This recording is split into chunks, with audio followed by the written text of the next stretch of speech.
Olá, meus amigos, amigas, irmãos queridos.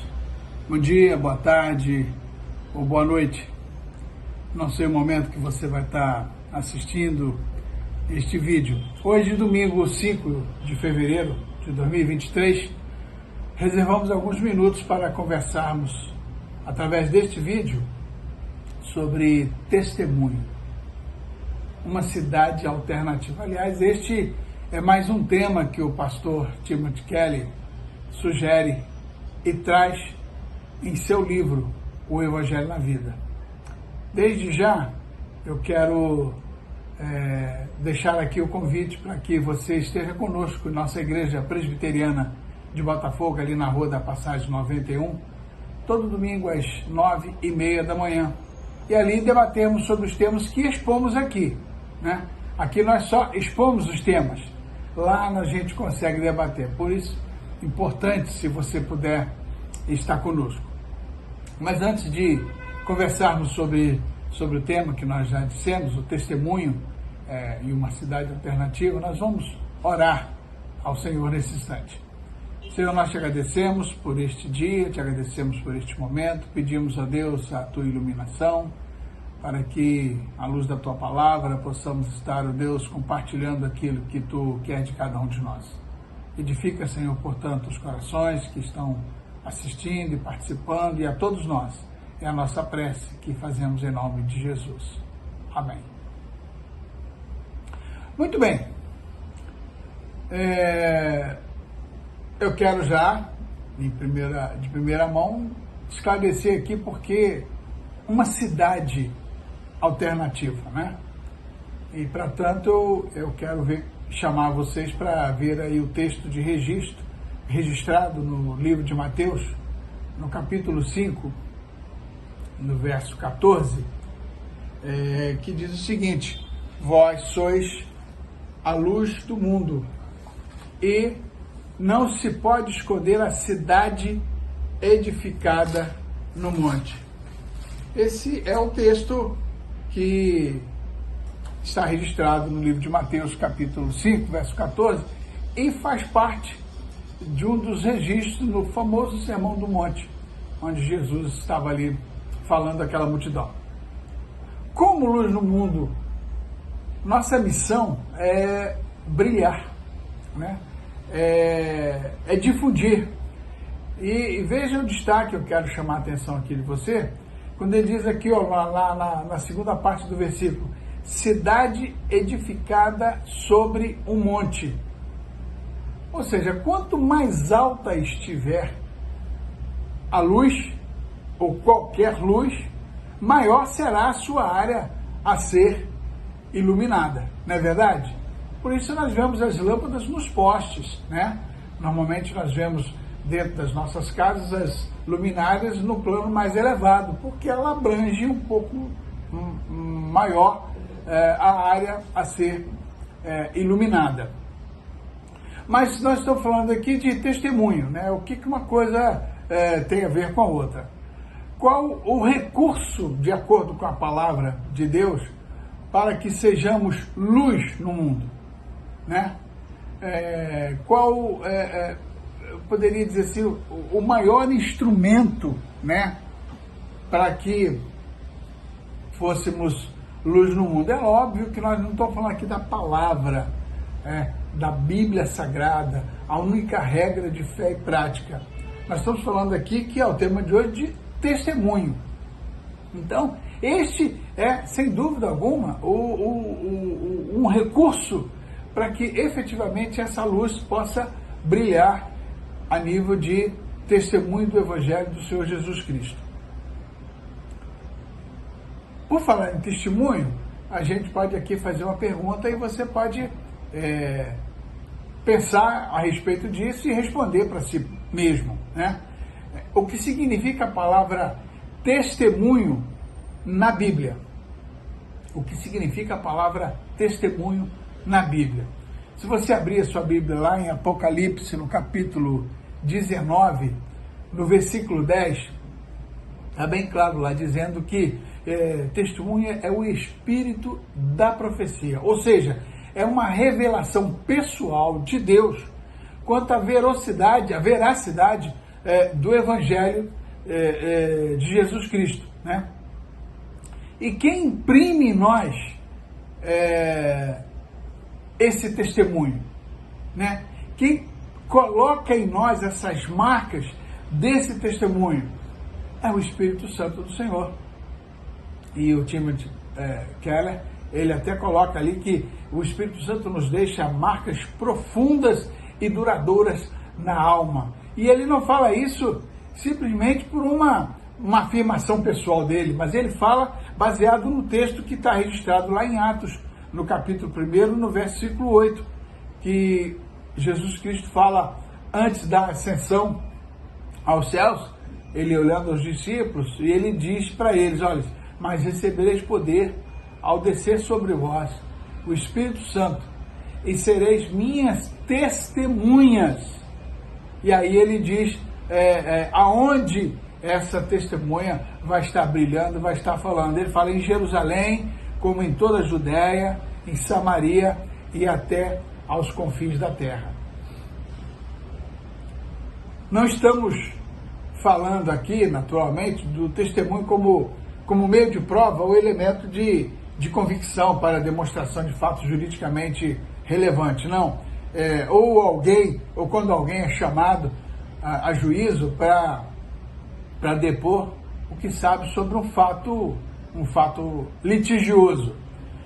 O testemunho que nós estamos falando aqui é aquele testemunho que o próprio Jesus, momentos antes de sua ascensão, como nós já dissemos, falou aos seus discípulos, conforme eu já li aqui em Atos capítulo 1, verso 8, recebereis poder ao descer sobre vós o Espírito Santo e sereis minhas testemunhas. Então essa marca que trazemos em nós, a marca que você traz na sua vida, no seu coração, ao conhecer Jesus, ela foi colocada através do Espírito Santo de Deus.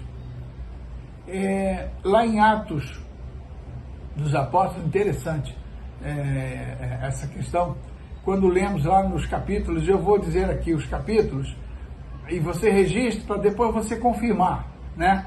Lá no capítulo 10 de Atos, verso 24, no capítulo 16, versos 15 e 31, no capítulo 18, no versículo 8, podemos perceber aqui claramente que Lucas, que é o autor deste livro, ele destaca aqui um método principal de evangelismo através do testemunho. Sabe qual é o método que ele destaca? É o evangelismo doméstico. O evangelismo doméstico. E sabe por quê? Naturalmente, você deve saber, não é novidade, né? É apenas aqui um reforço. É aquele famoso do não tem o famoso faça o que eu mando e não faça o que faço.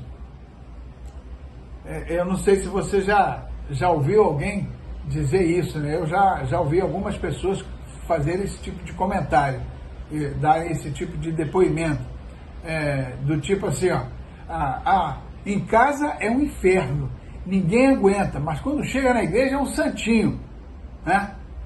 E por que é doméstico? Porque ali você lida com a esposa, você lida com filhos, você lida com seus pais, você lida com seus parentes, com seus irmãos, de um modo geral. E aí, muitas das vezes, no contexto familiar, no contexto doméstico, você costuma apresentar uma forma de ser. E aí, na igreja, é completamente diferente. Então, quando Lucas faz esse destaque aqui, não é por menos. É porque a gente não deve ser uma coisa ali e uma coisa lá. E isso é em todas as áreas. É na área do trabalho, tem vezes que pessoas se aposentam, inclusive, e depois que as pessoas, aquele fulano era crente, aquele fulano era... Mas o seu testemunho não era um testemunho de uma pessoa que efetivamente demonstrasse o Evangelho do Senhor Jesus. Eu não estou dizendo aqui que você tem que estar no seu emprego pregando Jesus, falando, não, é a sua postura, é o seu palavreado, a sua forma de agir com as pessoas, a sua forma de agir no trabalho. Isso também não é só na questão do trabalho, é a questão também na faculdade, né? Na faculdade as pessoas, às vezes, colocam até dificuldade para se demonstrar um verdadeiro cristão, né? E eu digo mais, tem situações de pessoas que inclusive abandonam a igreja na faculdade para não se dizer evangélico, para não ser realmente uma testemunha fiel do evangelho do Senhor Jesus. Por isso que Lucas destaca com muita ênfase esse aspecto de que o método principal de evangelismo é o evangelismo doméstico. Mas como nós estamos falando aqui de testemunho, né, que é o nosso tema sugerido pelo pastor Timothy Keller, não poderíamos deixar de citar aqui um exemplo que tem a marca do Evangelho do Senhor Jesus, que também está registrado em Atos. Atos dos Apóstolos, no capítulo 2, do verso 42 ao verso 47, nós temos aqui um exemplo que marca até hoje a vida da igreja, né? Isso começou lá na igreja primitiva. Eu vou ler rapidamente aqui, para contextualizar o que nós estamos comentando aqui. Diz o texto: e perseveravam na doutrina dos apóstolos e na comunhão, no partir do pão e nas orações. Em cada alma havia temor, e muitos prodígios e sinais eram feitos por intermédio dos apóstolos. Todos os que creram estavam juntos e tinham tudo em comum. Vendiam as suas propriedades e bens, distribuindo o produto entre todos, à medida que alguém tinha necessidade. Diariamente, perseveravam unânimes no templo, partiam pão de casa em casa e tomavam as suas refeições com alegria e singeleza de coração, louvando a Deus e contando com a simpatia de todo o povo. Enquanto isso, enquanto essa experiência era vivida no seio da igreja primitiva, acrescentava-lhes o Senhor dia a dia os que iam sendo salvos, os que iam sendo agregados àquele povo de Deus. Como poderemos, então, agora, como uma cidade alternativa, marcada pelo poder do Espírito Santo, através do testemunho de cada um de nós, influenciar, iluminar este mundo. E aqui a gente traz três pontos que eu queria compartilhar com você. Não esquecendo o que nós dissemos lá no início, no verso 14 de Mateus 5, né? Vós sois a luz do mundo, e não se pode esconder a cidade edificada sobre o monte.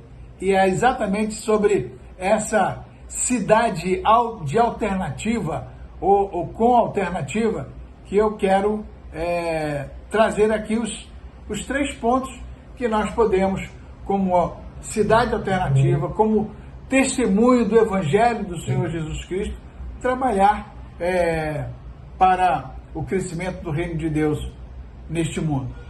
Primeiro ponto que a gente pode destacar aqui, que uma cidade alternativa, ou seja, o seu testemunho, fala do Evangelho do Senhor Jesus Cristo na sua inteireza, sem relatividade. É aquilo que Jesus fez em sua vida, demarcando o que era antes e o que era depois de conhecer Jesus Cristo. É simples. Mas isso não pode ser apenas teoria. Isso não pode ser apenas um testemunho de cunho pessoal, sem que efetivamente você tenha vivido essa experiência com o Senhor Jesus. Então, o primeiro ponto que podemos destacar como uma cidade alternativa, o seu testemunho, é falar deste evangelho que salva, que cura, que transforma na sua inteireza. Esse é o primeiro ponto. O segundo ponto de uma cidade alternativa, que é o seu testemunho, veja que eu estou sempre ressaltando isto, é amar o seu próximo, amar o seu vizinho. Veja o que Jesus Cristo fala ainda no Sermão do Monte, né? Lá em Mateus capítulo 5, verso 47. Ele diz o seguinte: e se saudardes somente os vossos irmãos, que fazeis demais? Não faz os gentios também o mesmo? Então, é porque muitas das vezes nós queremos criar o nosso grupinho, falar só com o nosso grupinho, cumprimentar só o nosso grupinho, saudar só o nosso grupinho, enquanto a palavra de Jesus, ele nos incita a que nós saudemos, a que nós cumprimentemos a todos, ao nosso próximo. E Jesus Cristo, na sua passagem aqui na terra, ele abraçou a todos, os desesperados moralmente e espiritualmente. Nós podemos citar aqui por exemplo, a mulher adúltera, como Jesus a acolheu, como Jesus reconheceu a sua vida e a perdoou. A mulher samaritana, que já tinha mais de 5 maridos, e o Senhor Jesus ali com ela. Então Jesus abraçava a todos esses, tanto moralmente e espiritualmente esfacelados, e Ele quer que nós façamos como Ele. Se saudarmos como os vossos irmãos fazeis, não fazeis nada demais. Se for só com o seu próprio, só com o seu irmão, temos que fazer isso com o próximo, com todos. Isso é uma forma de testemunhar o Evangelho do Senhor Jesus, com amor, com perdão. Está incluso dentro dessa cidade que não se pode esconder no alto do monte.